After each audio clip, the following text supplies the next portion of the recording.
Don Eli, qué gusto tenerlo esta mañana con nosotros. ¿Cómo amaneció? Muchas gracias, Henry, compañeros en cabina. Aquí con toda la pata al pie del cañón y muy agradecido por el espacio. Bueno, ¿qué está pasando allá adentro? Le quiero hacer una pregunta que obviamente es obvio que después de la actitud de las diputadas, lo que dijeron las diputadas, luego de que le quitaran la visa, etcétera, pues el ataque es directamente, básicamente, contra su tipo de liderazgo. No sé si ustedes dentro se discuten en algún momento, mire, don Eli, es que usted, yo no sé, es su forma, o es su política, o son sus anhelos de ser presidente. ¿Qué es lo que genera, cómo le diré, encontronazos, para decirlo, encontrar alguna palabra para decirlo, dentro del propio partido? ¿Qué se discute entre ustedes ahí? Mire, empiezo por decirle, Henry, que este fin de semana el partido tuvo asambleas cantonales en Pocosí, Talamanca, que el sábado tuvimos una actividad de capacitación para nuestros funcionarios del régimen municipal, regidores y alcaldes. Llegaron representantes de 12 cantones diferentes, que el próximo fin de semana tenemos 6 asambleas cantonales en diferentes partes del país. Tenemos una gira a Guanacaste. Es decir, el partido sigue activo y más vivo que nunca. Se dan diferencias de criterio y ustedes saben que desde la caída del bipartidismo, la lealtad partidaria se ha vuelto bastante débil, ¿verdad? Y a veces se dan diferencias de criterio que algunas personas no saben sobrellevar. Nosotros somos un partido liberal, nosotros dentro del Partido Liberal respetamos diferentes posturas, pero en el caso específico de las 2 diputadas, la fracción había tomado una decisión y esto se discutió ampliamente. Yo estuve revisando el fin de semana mis apuntes de las reuniones de fracción, porque yo llevo minutas propias de todas las reuniones en que participo en la Asamblea Legislativa. Y en noviembre del 2023 empezamos a discutir el tema, lo volvimos a discutir en abril del 2024 y lo volvimos a discutir en mayo del 2024, y la decisión que se tomó en la fracción es que en el tema del desarrollo de la tecnología 5G teníamos que ser muy cautelosos, porque hay 2 principios liberales que nosotros necesitamos defender: la libre competencia y la protección de los datos personales de los costarricenses.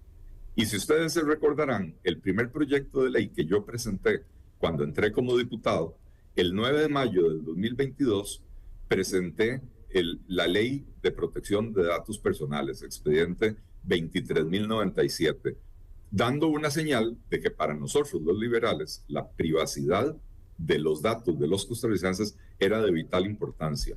¿Por qué? Porque todos recordamos el caso UPAL, ¿verdad? Donde en Casa Presidencial, en el gobierno de Carlos Alvarado, quisieron establecer una unidad de espionaje a los ciudadanos, que hasta los estudiantes de escuelas y colegios les metieron preguntas en las pruebas, no recuerdo cómo se llamaban, las pruebas estandarizadas que les hacían, preguntas acerca de los materiales de construcción de la casa y la relación entre los padres, etcétera. Y entonces tuvimos estas discusiones en fracción y dijimos: los países que no firman el convenio de Budapest, las empresas de origen de esos países, no garantizan la privacidad de los datos. Y entonces, así como vamos a defender el libre mercado, también vamos a defender la privacidad de los datos de los costarricenses. Y eso se logra como exigiendo que los proveedores de los servicios sean o vengan de países que sí firmaron el convenio de Budapest. ¿Qué quiere decir convenio de Budapest? Bueno, este es un convenio que se firmó al principio habían, no sé, 60 y pico, 70 países, ya ahora hay más de 110 países.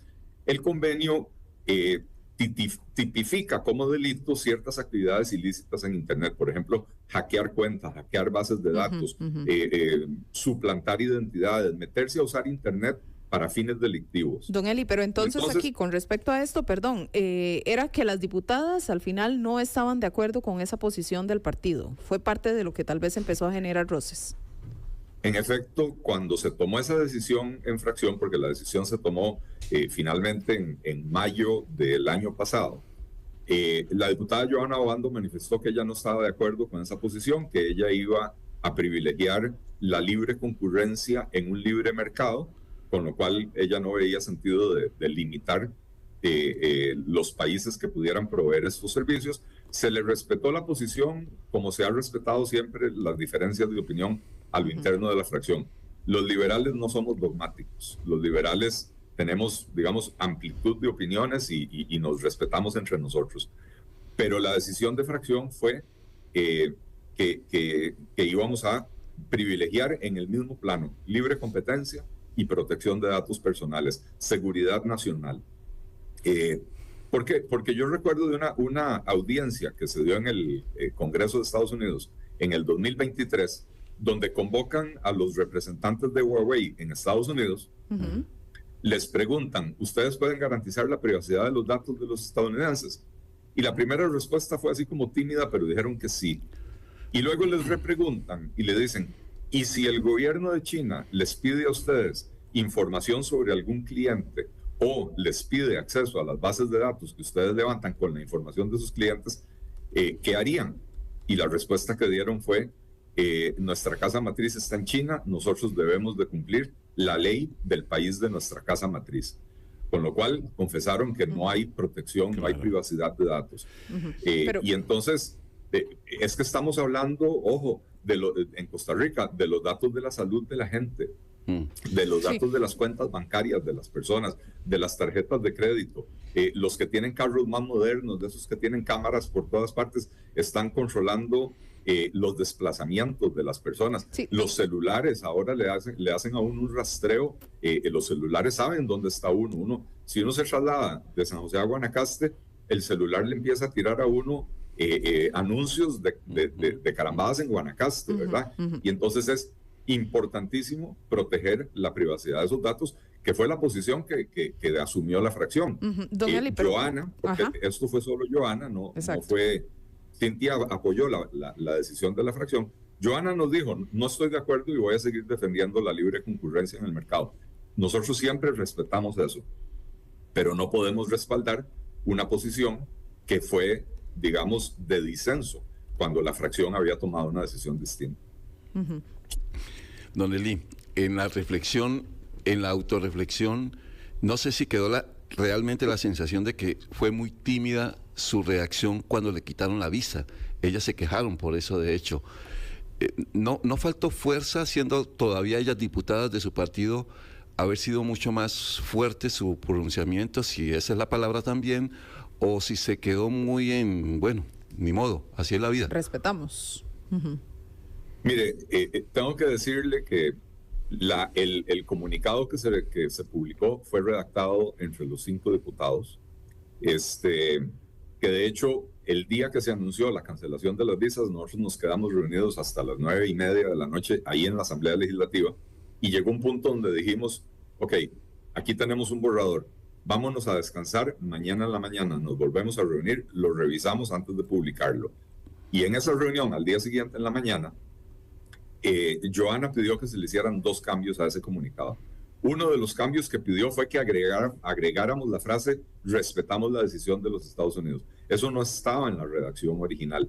En la redacción original únicamente decía Estados Unidos es un país soberano y toma las decisiones de a quién le da la visa y a quién se la quita, y nosotros no podemos interferir en eso.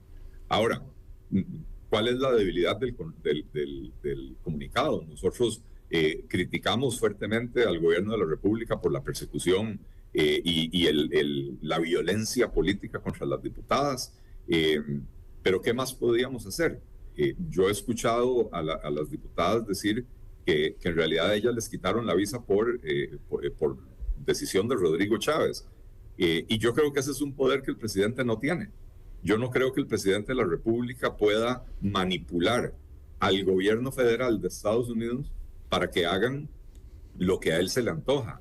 Y entonces, pues, yo no puedo hacer afirmaciones que no puedo comprobar. Y esa fue una discusión que tuvimos en la redacción de ese comunicado de prensa.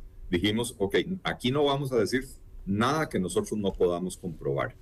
Si no podemos comprobar que el gobierno de Costa Rica tuvo algo que ver en esa decisión y no tenemos cómo comprobarlo, no ha salido a la luz pública ninguna evidencia si no podemos comprobar eso, entonces, ¿cómo vamos a hacer una afirmación de esa naturaleza? Y finalmente, de ahí tengo que decir, la fracción escogió una línea, esa línea no fue respetada, las diputadas se metieron en problemas por no respetar esa línea, y entonces yo no puedo salir a defender técnicamente la posición que adoptaron las diputadas en este tema, porque fue una posición que se separó de la línea de fracción. Don Eli, muchas gracias por estar con nosotros esta mañana de nuevo, por compartir con nosotros de nuevo todo estos temas que son al final. Va a ser un año en el que vamos a hablar muchísimo de la campaña como tal, de lo que viene obviamente ya de toda la actividad política, porque va a ser un año con esa intensidad que lógicamente es propio de un año electoral. Don Eli, un abrazo, muchas gracias. Muchísimas gracias, Henry, compañeros en cabina. Un placer siempre estar con ustedes. Que me vaya muy bien. Eli Feinstein esta mañana del Partido Liberal Progresista. 7 de la mañana en punto.